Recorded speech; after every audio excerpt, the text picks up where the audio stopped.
बालुगा shopping बजार शुभ उद्घाटन कले एनएसी अध्यक्षा श्रीमती सुकांती पाइकराय। बालुगा बजार हनुमान परिवार संघर नूतन मार्केट कॉम्प्लेक्स ठारे मेगा शॉपिंग बजार उद्घाटन एनएसी अध्यक्षा श्रीमती सुकांती पाइकराय द्वारा हो जाइछि। प्रथमे फीताकाटी शॉपिंग बजार को प्रवेश करने सहित प्रदीप प्रज्वलन करी कार्यक्रम शुभारंभ करथिले। एही कार्यक्रम में बालुगा एनएसी समस्त काउंसिलर सहित समस्त सांबादिक जोग दैथिले।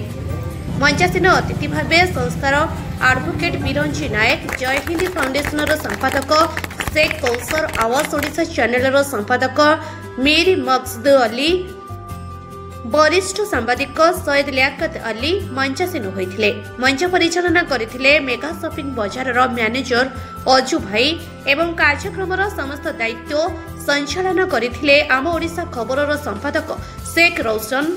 एही शॉपिंग बजार विशेष आकर्षण थिबा सुलभ मूल्य रे समस्त घरकरणा सामग्री, छोट पिलामानक स्कूल बैग, महिलांक पई संबलपुरी साड़ी, चूड़ी, कानफुल एवं पुरुष मानकर धोती, पंजाबी इत्यादि सुलभ मूल्य रे मिली थाए।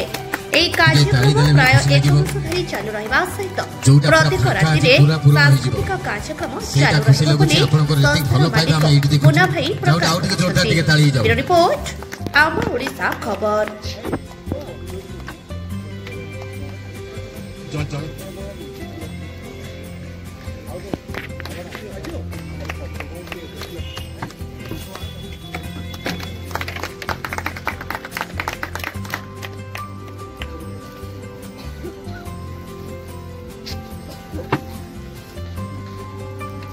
जाओ आज जगन्नाथ आशीर्वाद अच्छी बोली आज पेंडाल सांगे सांगे 5-10 मिनट भीतर पेंडाल ठिया जय जगन्नाथ स्वामी की जाहू एमती भल पाइबा रही था समस्त प्रति प्रभुंर आशीर्वाद अच्छी ओडिया माटी जो देशर राजा आमे तांकर प्रजा जाऊ ता सहित आमे सम्मान अतिथि महोदय को फूल गुच्छ सहित गामुछा सहित आमे सम्मानित करूछु।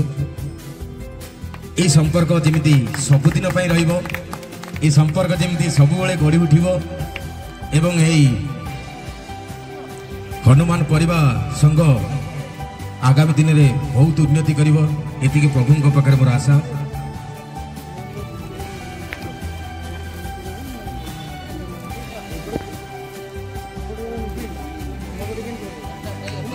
किंतु ता सहित बहुत खुशी लगुच समस्त काउंसिलर महोदय एकाठी एका संगे बही टिके जोरदार ताली हो जाऊ भल पाइबा तांकर काम आपण मानकर आशा को निश्चित से माने पूरण करिसेंती जे कि आपण मानकर भल पाइबा पेंडाल पर डाकी नि जाइसेंती।